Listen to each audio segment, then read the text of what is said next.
Welcome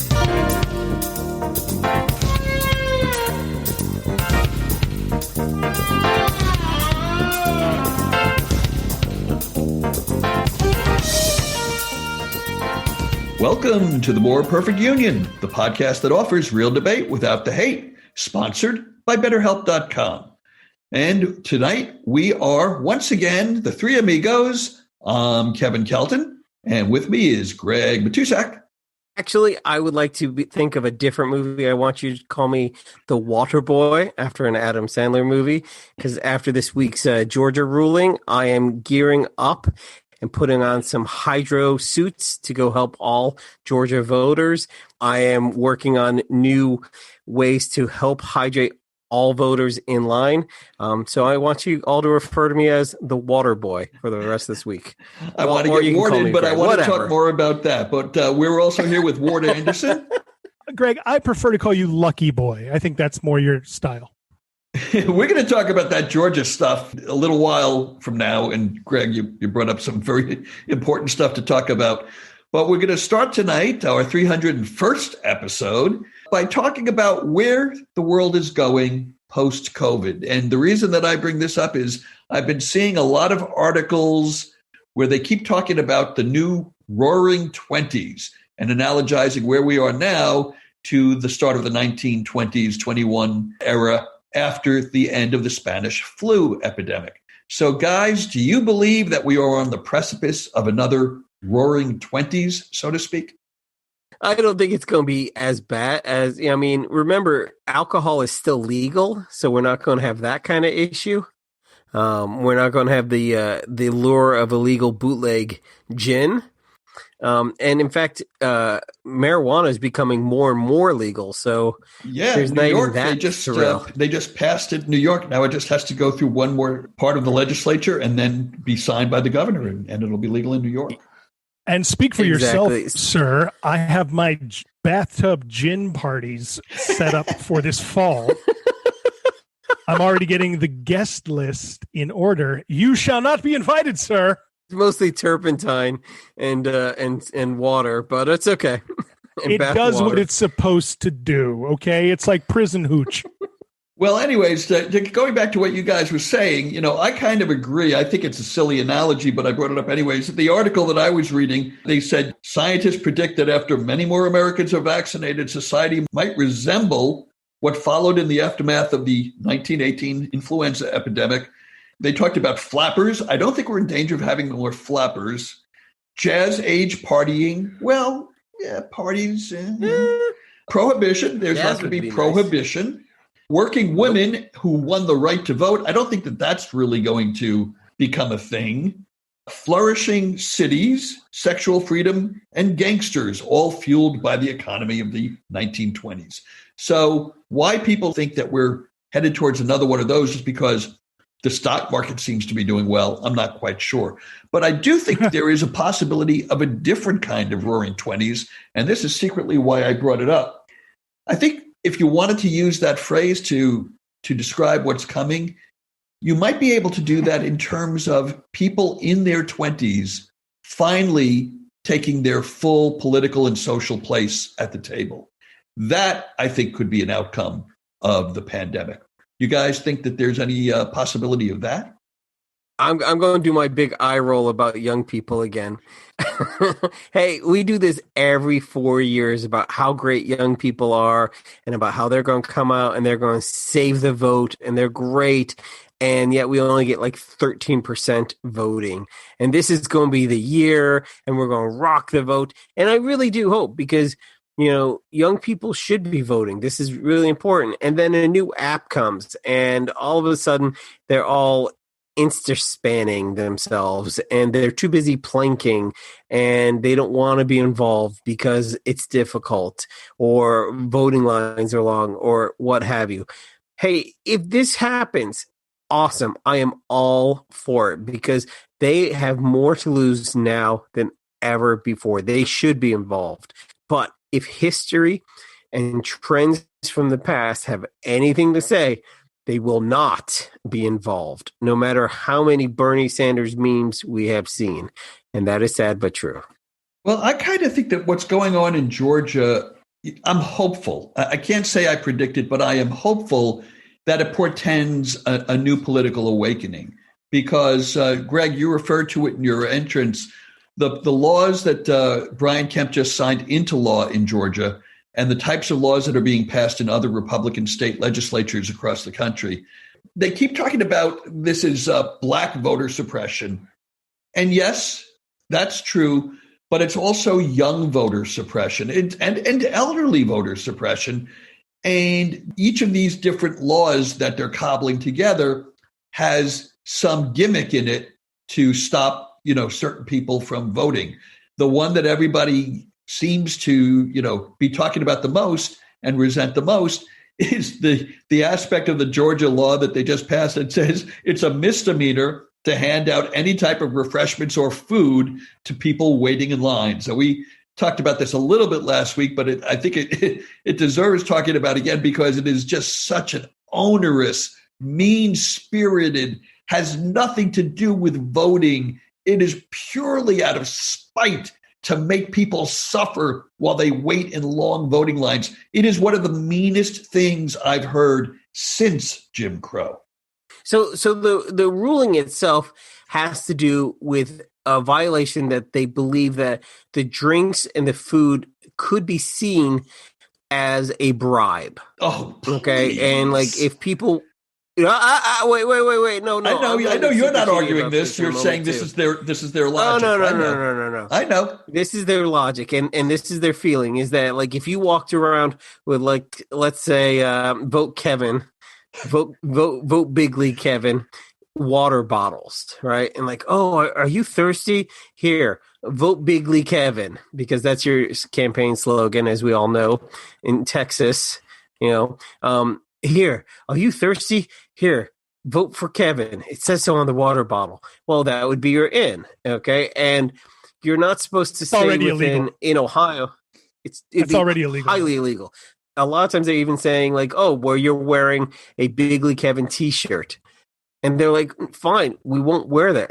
These are people coming from churches. These are people coming from like, nonpartisan groups. They just want people to vote. Well, that shows you how disingenuous the law is, because if that was the reason they wanted to stop it, then you just make a law that says you cannot wear any campaign paraphernalia and you cannot campaign within 100 feet of a voting booth. There already is. Right. That's what I'm saying. That's why their argument is disingenuous. Not that that's new. No. Yeah. No. And that's the thing about all of this is, does anyone at this point not think this is all disingenuous? Like the worst part about it, Republicans think it's not disingenuous. I don't buy that though. Even when every time I see somebody online trying to defend all of this, every single bit of it reeks of trying too hard and obviously being disingenuous. It just, all of it reeks of even they aren't doing a good job of selling that they believe it. That it's as if they're saying, look, we're going to tell you all this bullshit as to why we're doing this, but we all know why we're doing this, but we can do this, so we're going to do this. That's exactly how it reads to me. Because even my phony, full of shit, pretending that they're moralistic conservative friends who are awful people secretly, who are usually good at hiding how awful they are, aren't even good at pretending that they believe this is genuine. Okay, well, I can't speak to your friends, but I believe that there are 50 or 70 million people that do believe, oh, this was a big problem in 2020, and that's why Donald Trump lost the election that he really won, and we have to stop this because the Democrats are turning elections into a farce. I believe they really believe that. It's funny because I wonder sometimes, like, for instance, tonight I was watching a bunch of people arguing on Facebook going on and on and on about illegal immigrants voting.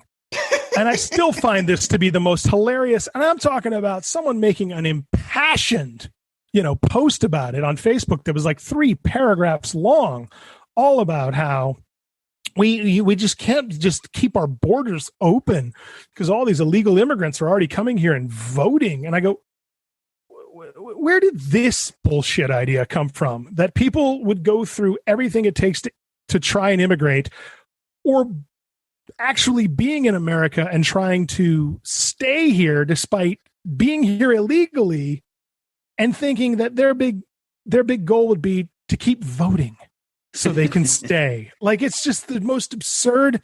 Like, just stop and think about it for a second. Like, it's just a dumb. Anyone who, by the way, I think three of us, probably at least one of us, if not all three of us, have met at some point an illegal immigrant or somebody that was in America undocumented. I've met several people who were illegal immigrants at different times. You know what they don't like to do? Anything that might get them fucking caught. Additionally, so this idea that they're going out to the polls, that this is what they're doing when they could be sent back to wherever they came from, that's not what they consider their home anymore. We think they're going to go vote. This is the thing they're going to do. Well, you know why they like to go vote? Because they want that free water and pizza. Full circle. Well, additionally, registering to vote is not always easy. And you do have to have social security number, a license. You can't just say, hey, I have an address. I want to register to vote. There are things that you have to prove to register to vote. The Board of Elections checks your name from a list. A voting roll. A voting roll. So it's not like, oh, we see that you have a name. We see that you have a pulse. I guess you can vote. So no, people who are here illegally do not get to vote. It's ridiculous. But going back to the Georgia thing, some of the other things that I found odious was taking Sunday off for voting because they not allowing voting on Sunday. Right, not allowed because they knew churches were after church services, get on the bus and let's go vote. Okay, it was a program that made a lot of African Americans vote, and this was something that was directed at the Black community. Well, here's what I've never understood. Of course, I think logically, but here's what I've never understood. Sure. There's, somewhere around 17% of the country is African American. Okay. And in certain jurisdictions, obviously, those numbers go way up to 30% because of the makeup of that particular state. Why they just never figured out, let's do the same thing in white churches. Why they have to dissuade and depress Black voting on Sundays instead of saying, hey, let's add to the voter rolls by getting our people to do the same thing. Why can't Republicans think that way? Or, and why again, can't I've people, stumped you. well, or again, why can't people think of policies that appeal to more people? Yeah, that too. It's like, I'm telling you, I was watching this person on Facebook going on about illegal immigrants voting and how we need stronger voting laws and everything needs to be stricter for voting and all that. It comes back to, I go, why don't you just have policies that more people want to vote for? Because what it sounds like is that it just pisses you off that the more people vote, the less chance there is that you'll win. Okay. Yeah, that's it. Yeah. So in the meantime, Deborah Birx is making the rounds on interview shows. CNN is doing a whole thing on Fauci and Bix as we speak. I think she was also on 60 Minutes tonight. And the whole big thing is now she is trying to salvage her reputation by admitting that, Donald Trump and his administration and their response to the pandemic killed tens, if not hundreds of thousands of people. And yet this man still has a very vast wave of support in this country. And he killed tens, if not hundreds of thousands of people. It's amazing. Yeah. And I still find it hilarious that I'm watching people mocking Fauci. I will see people mocking Fauci as incompetent and stupid and blah, blah, blah. And I go, the guy isn't wrong. Like, we're still in this goddamn pandemic and people are still dying. Like, it's not done. It's not over with. It's a year later and he's not wrong. He hasn't been wrong. And yet they're still calling him this idiot And then I'm hearing people congratulating Trump for the fact that we've got vaccines now, and we're not done. This isn't done. Historians, there's certain things they'll always argue about, but one thing I am convinced all historians will come down on the same side is that it was absolute insanity to create this divide over masks in this country. Masks were actually the bullet train to getting the economy back roaring. And if he really was worried about re-election and he really wanted to invigorate the economy, it was through mask wearing, not to make it into a wedge issue between conservatives and liberals. Oh, yeah, without a doubt. Which brings me to the next, and I like the fact that over the last several weeks we haven't talked about Donald Trump much, but unfortunately, I think that he's going to wedge his way back into our, regular consciousness, whether we like it or not. And what I'm seeing on the media that I'm following this week is that he has been on conservative media over the last week quite a bit. And his basic message is that Joe Biden is destroying our country. In fact, that's a quote. He's destroying our country. He says it on every single interview he's done. He says it multiple times. And the reason I'm bringing this up is I would probably not have known about those quotes and how much conservative media he's doing if I hadn't seen reliable sources this morning on CNN. That's one of my go-to shows, and learned about it there. But a lot of Americans probably don't know this. People like us who don't watch Fox News, who don't watch One Network News or whatever they call themselves, who don't listen to conservative radio and conservative podcasts, and don't realize that while we're in this like post-Trump glow and the Biden administration is back to normalcy, back to sensibility, back to tradition, that culture that we were talking about before, those people who still believe all the bullshit that was fed to them for 4 years, they are continuing to be fed this bullshit. And I think people like us who are unaware of that are going to be very surprised in 2.5 or 3.5 years when there's another 80 or 90 million people who have bought into this alternative reality. Well, and you're right. And I can tell you one thing that is funny about what you just said about Biden is destroying America. Here's why I'm not surprised to find out that Trump is all over conservative media and radio and whatever right now. If you go to your social media feeds, go look at your Facebook, go look at your Twitter, go look at it. Joe Biden is destroying America is being posted constantly in some form or another as like a status update or whatnot. I've seen it a lot coming up in my feeds where people are putting it into their status updates somewhere. And now it makes sense why I've seen that a good bit, because Trump has been saying it. That's what I'm saying. Of course, people are parroting it. Yeah. So, yeah. So, you saying that makes me go, okay. I knew it was coming from somewhere right-wing media because I'd seen it repeatedly, right? But I didn't realize it was coming from Trump. Not on Twitter. It's not being covered by the major news outlets that we watch, and therefore it's under the radar. And if this goes on for another, 2-3 years, there's going to be this campaign that we weren't even aware was coming at us.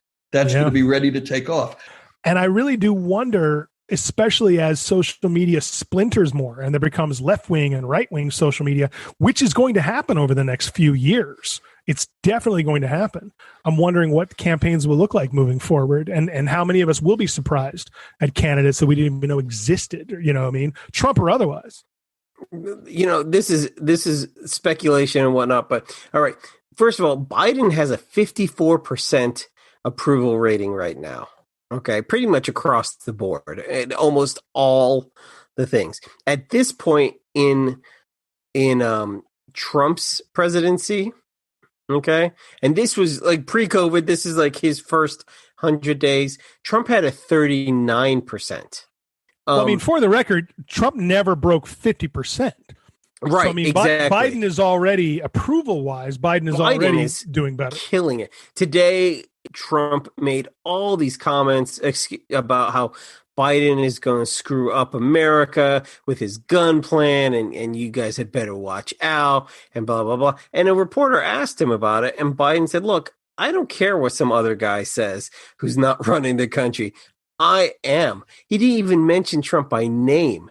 And that's just the whole point. In another 6 months, no one's going to care what Trump's. And this is my opinion, my humble opinion. Yeah, I am HO. No one's going to care. Trump hasn't left Mar-a-Lago. He takes pictures with old ladies who come in, and there's a whole site about that, by the way. Are these crazy people who live or visit Mar-a-Lago and get their pictures taken with Trump? Awesome. And that's kind of what his life is now. And yes, there's Hannity's and Tuckers and who say like, oh, Trump's awesome. And he does these radio interviews. 6 months from now, he's going to be so eye level in legal fees and whatnot. No one's going to care. And we had this discussion last week. I could not disagree more.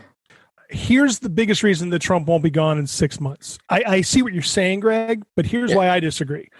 Because there isn't anyone to take his place. That's why. There is no one like Trump currently on the rise within the Republican Party, unless you're going to go to like Marjorie Taylor Greene, who's brand new, right? Trump was loved by them. He was popular with them. He was their hero. They were willing to commit treason for him, for God's sakes. Okay? The problem isn't whether Trump goes away or not, or 6 months from now, whether we care about him or not. You got to keep in mind, if there's no one to replace him, if there's no one taking up that angry, pissed off, let's own the libs leader of the Republicans, then Trump is here to stay. He will suck up the oxygen, which is what he excels at. And the other thing is, a lot of people, in fact, I think one of you might have alluded to this last week or the week before. Somebody said he's just happy playing his golf. He's going to get soft. He doesn't want to go through this again. This is a guy whose megalomaniac narcissism is all about how people perceive him. And what do you think he wants his legacy to be? That he was a one-term president, twice impeached, who was, humiliated at the polls when he tried to be reelected, another Jimmy Carter, only worse, another Herbert Hoover, only worse? Or does he want to be the modern day Grover Cleveland, who came back, vanquished his rival, won back the presidency, and proved what a great, strong man he is? Which one of those do you think he's going to pick? Which one would he want, or which one is he going to get? Well, which one does he want? Well, we know which one he wants. That's why he's running for president again. But I will say, how people always talk about Biden's not going to run for a second term. He doesn't even know he's going to be alive that long. How people say that? Okay. Yeah. He put an end to that this week. Does anyone ever just stop and think that maybe Trump doesn't think he's going to live 4 more years? That Biden's not going to live 4 more years? No. Trump. Does anyone think that maybe Trump doesn't think even he's going to live 4 more years? I'm talking about Trump himself. Why would you think that? I don't know. I mean, his doctors keep telling him he's like in amazing shape. I mean, seriously. He has a hard time holding a glass of water with one hand. I mean, if they kept Dick Cheney alive, they'll keep this guy alive. Touche. My point is, with all we know, Trump is in bad physical shape and isn't going to run again, whether he wants to or not. We don't know. Yes, time will tell. Time will tell on that one. Nobody obviously can know what his physical health will be. But I agree with you, what you just said, Kevin, about he's going to be around for a while. But like I said, it's because right now he sucked all the air out of the room. There's nobody to take his place. Yeah. There's nobody on deck.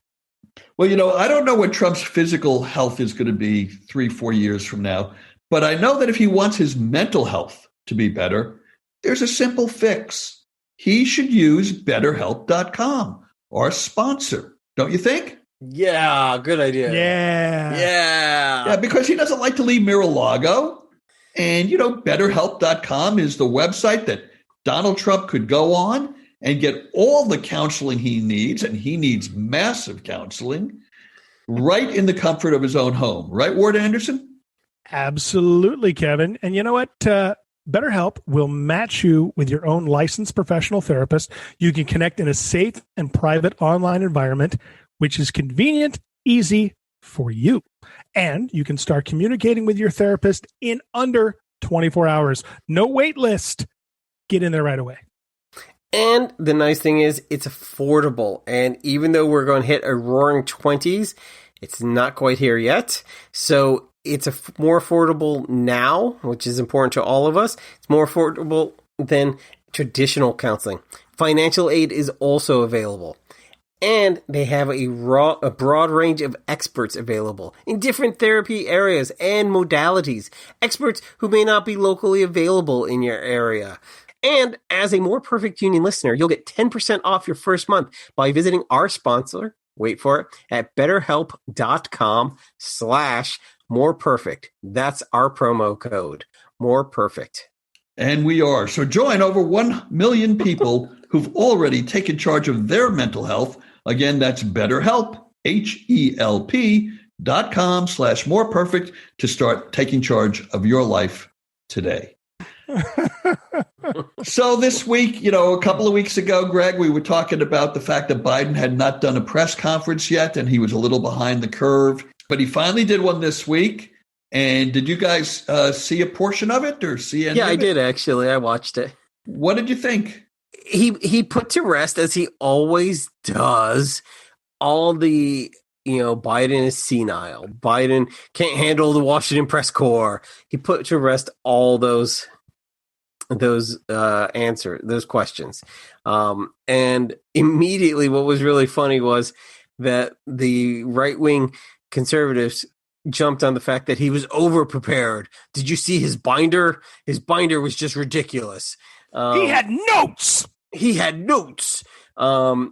And which was really funny, especially if you compared his notes to like Trump's notes.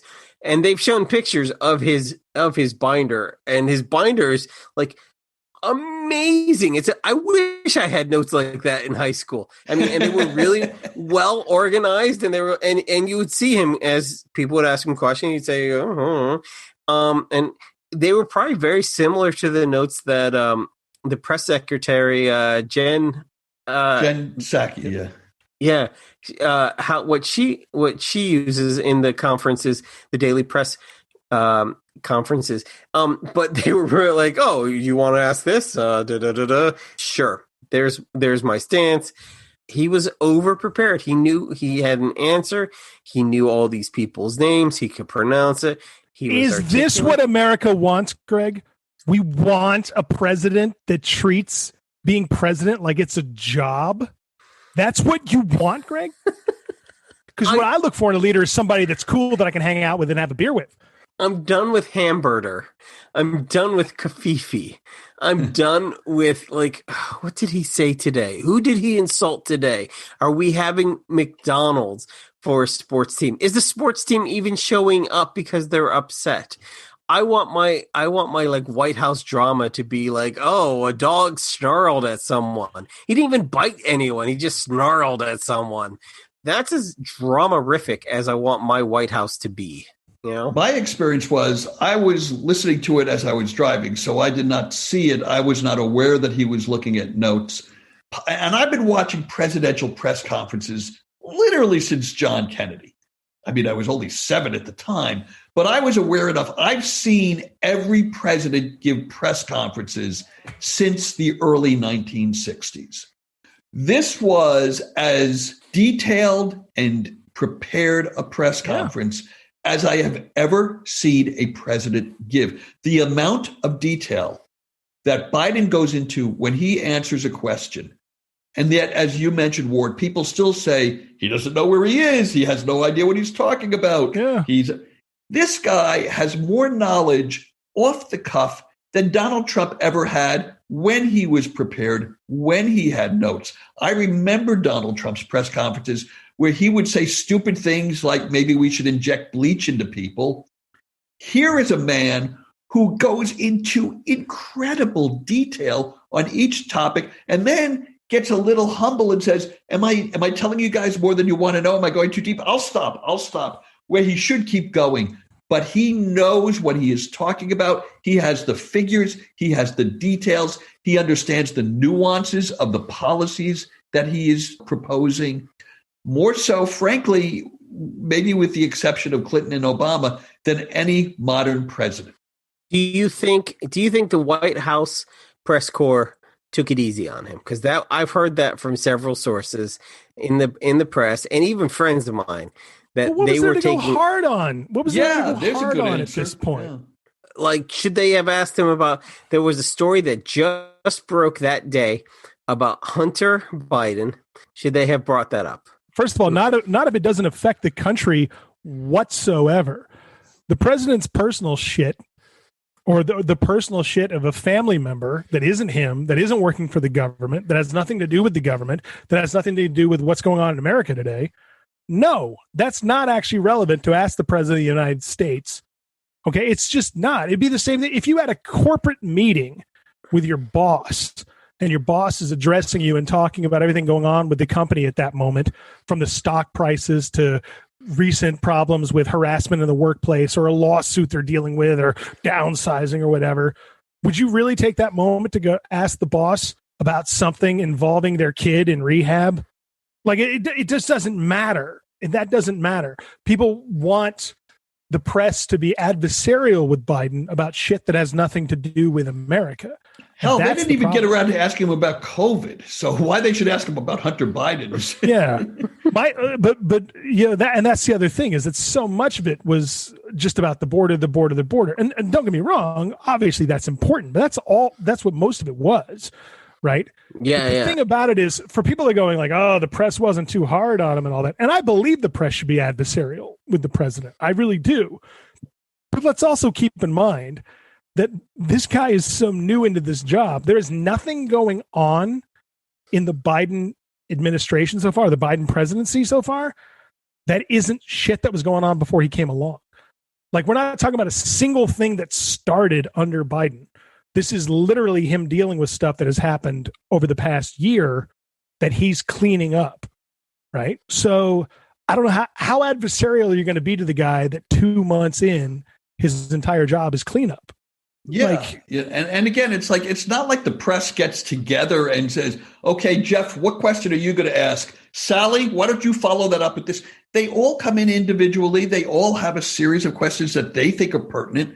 And the questions that get asked are the questions that get asked. Yeah. And like a year from now, 6 months from now, or whatever, when there's been time for he should have done this by now, or he should have this fixed by now, or why is this? Sure, that makes sense that the press should be hostile or going after him or be adversarial or whatever. But a couple of months in, when he's just now getting around to the things that are left for him, you know, how adversarial is the press supposed to be? And by the way, I said the same thing about Trump in his first press conference too. I said, it's too soon to be attacking the guy. He just got there. Okay, so, you know, my big thing with Trump, it was the other way. He and his press, White House spokespeople, they attacked the press. Yeah, it wasn't about the press attacking them. They, were aggressively hostile to the press. Yeah, Donald Trump called CNN fake news in his first press conference. Well, not only that, but the Sean Spicer press conference where he demanded that everybody admit that the inauguration was just as big, and that was the most attended event ever. Right, and then he stood by it. He was like, "Look." Period. He goes, and they were like, "Are you standing by this?" He goes, "I will." He goes, "I think everyone should write retractions." Blah blah blah. And they were like, "Is this a joke?" Yeah. My big thing with the Biden press conference is whether you agree with what he said or didn't say or what he's doing or isn't doing.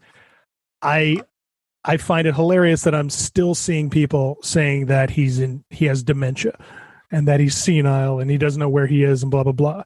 And I have to go, if there's one thing that press conference should have put an end to, it's that. And if you're still saying that after seeing that press conference, then you deserve to be laughed and mocked at. You should be embarrassed. So if you're still trying to the one question, he's senile or has dementia.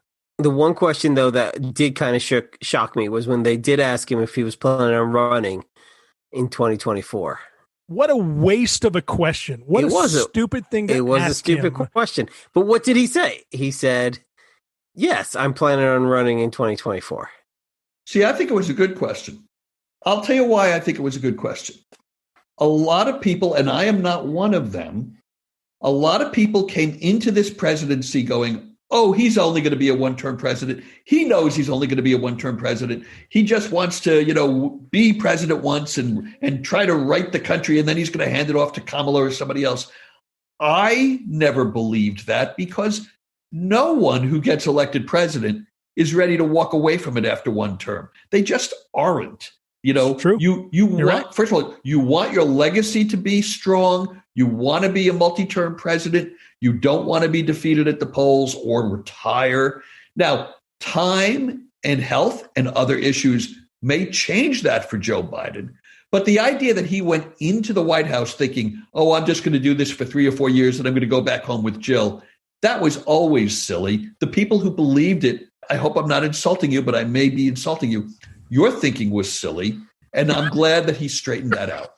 No, I think he plans to either be there for 8 years or until he dies, if he has his way. Okay, so, I'm going to. I am way off. I think you're both way off. Okay, I think that he is planning on not running. Even if he weren't running again, he wouldn't say it because it would make him a lame duck president. Right. And that, Kevin, is why I disagree with you that it wasn't a smart question. It was a stupid question because the journalist should have known he's not going to say it. He's always going to say, yes, of course I'm right. You see what I'm saying? It's I a do stupid see what question. you're saying, but it's still something to get him on the record for. And here we are discussing it, and so did many other news outlets. But okay, I'll take it. I see where you're coming from. Whether it was a question that was going to elicit a newsworthy answer or not, I think it served its purpose. But you've also got a point there. No one ever sits around going, yeah, I think I'll, live to be about 63. Like there's nobody. I mean, don't get me wrong. I'm sure there's people out there going, party hard and die young. Yeah, I get that. Well, unfortunately, the people that should be thinking about their potential morbidity are people that go to supermarkets in Colorado. It used to be people that worked at spas in Atlanta. And of course, I'm trying to make a segue to the shooting that we all experienced and witnessed this past week in Colorado. And what can you say? And still you have the pro-gun people going, oh, these anti-gun people don't even understand what an assault weapon is or what a semi-automatic is. I am so sick of people on the other side lecturing me about my knowledge of weapons, which is far superior than their knowledge of weapons. Well, because it becomes a stupid argument about semantics, right? It's like when people start arguing about, that's not really an assault rifle. And let me tell you why it's not an assault rifle. And I go, you know what? No one really gives a shit why it's called what it's called or who calls it what they call it. All right. And by the way, for those that are out there, and we've had this all week long on Open Fire over on Facebook, the Facebook group where this podcast came from. People will say it all the time. Well, you don't know about the difference between this, blah, blah, blah, and all. And I go, the only people that don't know assault rifles call it that, blah, blah, blah. They're called assault rifles because the gun manufacturers called them that when they released them to the public. They called them that in magazines. They call them that in the stores where you buy them. That's what they were marketed as. They were marketed as assault rifles. And yes, the AR-15 was marketed as an assault rifle. And I've shown this. You can Google it easily. There's magazines from the 80s that show these semi-automatic rifles on the cover, and they call them assault rifles, right? It doesn't fucking matter what they're called. That's not what people are talking about. We're talking about the rifles with the high magazine capacity, yes, semi-automatic, and the most popular of those, most commonly used, is the AR-15. And yes, everyone here, Greg, Kevin, and I know that more people are killed every year with handguns than the AR-15. We know that as well. That's never been our argument either. None of that. It's just like whenever people say, oh, the Colorado shooter wasn't a white guy. What do you think now? I never said it was a white guy problem. It's still a gun problem. Absolutely. So there are more people killed in auto accidents because of negligence than there are because of drunk driving. It doesn't mean that we don't try to stop drunk driving. Yeah. What it comes down to is when we start having to talk about guns, nobody wants to address the facts. And these are the facts. And yes, these are facts, people. The states with the strictest gun laws and the fewest guns had the least amount of gun violence and the least amount of gun death. These countries in the first world with the strictest gun laws and the fewest guns had the least amount of gun deaths and the least amount of gun violence. These are facts. Facts. Sorry, go ahead. Or when people say, well, what about Chicago? And they don't take into account that Illinois is right next to states that have very lax gun laws, and those guns are coming into Chicago. But on top of that, when people bring up Chicago, they also don't seem to realize that Chicago's not even in the top 10 most dangerous cities in America as far as that goes. They pick Chicago because it's a dog whistle. Because when they say Chicago, other people like them think gangs and people shooting each other in the streets, right?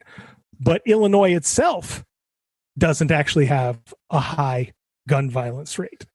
It's Chicago, but Chicago is that outlier for the rest of the state. The rest of the state has low gun deaths and low gun violence. It's that one city which happens to border one of the most dangerous cities in America that has the most lax gun laws, and that's Gary, Indiana. Where my son is going to be starting a job next week. And don't think that I'm not uncomfortable, but he won't be living in Gary. He'll just be working there. So, well, just know that he can get a gun really easily if he wants to. Yeah, that makes me feel a lot better.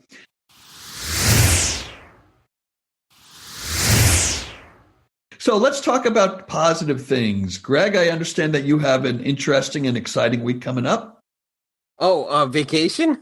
Yeah. Oh yeah. Finally, I haven't taken it, and that's something I haven't taken a vacation in a year, and this is part of, I guess, I hate the term back to normal because we'll never go back to normal.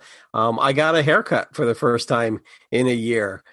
Back to normal? We will go back to normal again. There's no such thing as back to normal. Disagree. Okay. There's no such thing. We will have. I got a haircut, but through the whole thing, my fists were clenched through the whole thing because I'm so not used to having people near me, and I've been vaccinated, and I didn't even realize my fist was clenched until I needed to get something. My phone rang, and I had to move, and I went to go grab it, and my hand was sore because it had been clenched in a fist because I was so nervous and so upset about having someone in my space. I was so uncomfortable. And whether this is my own anxiety, we are going to have these scars for a long time. My family's going to a cabin where there will not be anybody for at least, I think, a mile or two. Usually our vacations are like cities, museums, not for a long time will we be doing anything like that. The back to normal isn't going to happen like that for a while. Okay. What do you think? I mean, obviously, Greg, this was supposed to be a fun, happy thing, and now I've turned it into... We're back into a debate. Yeah, that's okay. Sorry. What do you think, Ward? Is there a normalcy back in our future? Yeah, I think there will be. I just don't think it'll be in 2021 to the degree that many people are thinking. I don't think it'll be this year like it was, say, in 2019, right? But I think 2022 will be the closest to back to normal that we're going to see for at least for an entire year, right? What I'm hoping for is a relatively normal holiday season. But there's a lot of things that are going to take a while for us to get over, to get back to. And I don't even just mean, where will we go shopping or going out to restaurants or comedy clubs or movies. I mean, things like they were talking about how many people are scared to hug their friends. You know what I mean? Like even when you're back, how many of us are going to go back to how we used to think about how over the past 10, 20 years, it became common for men to shake hand with the back pat hug, right? And they go, now we're going to go back to men barely touching each other. And you see, I just saw somebody talking about this today, and they were saying what I'm about to parrot. I think it's going back to handshakes. I think it's going back to hugs. I think we're going back to movie theaters. We're going back to concerts. We're going back to indoor restaurants. We're going back to flying on airplanes.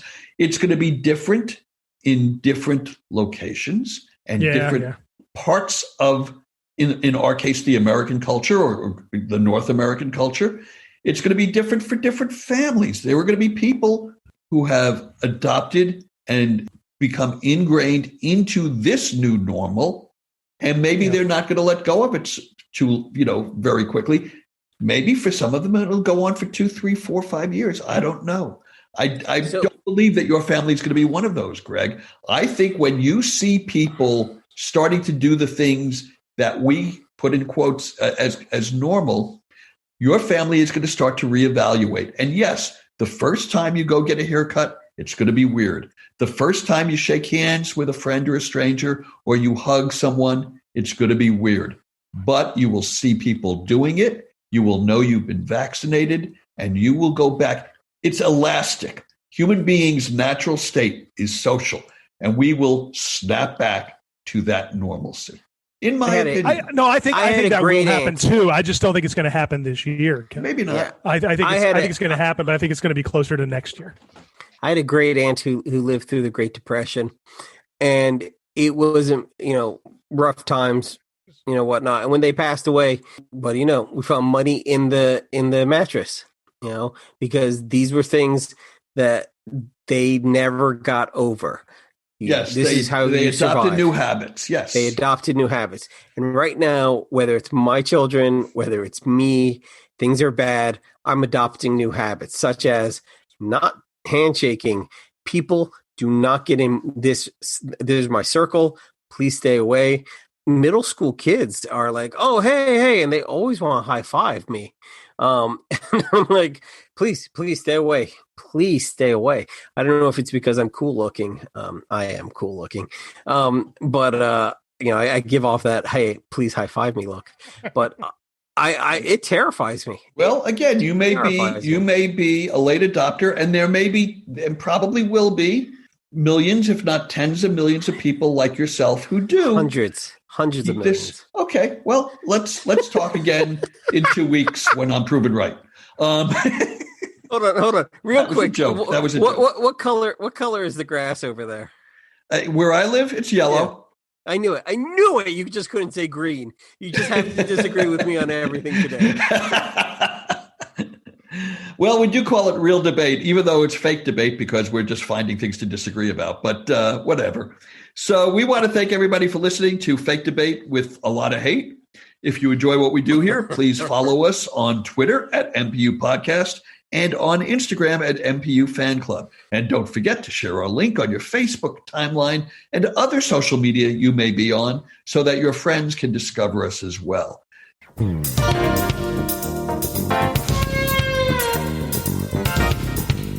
And with that said, let's turn to Ward Anderson and ask Ward, what's on your docket this week professionally? It is pitch season, so I'm just working on things like that and always have several things going on. And I'll be at the Church Bazaar kissing booth doing my part to raise money for it.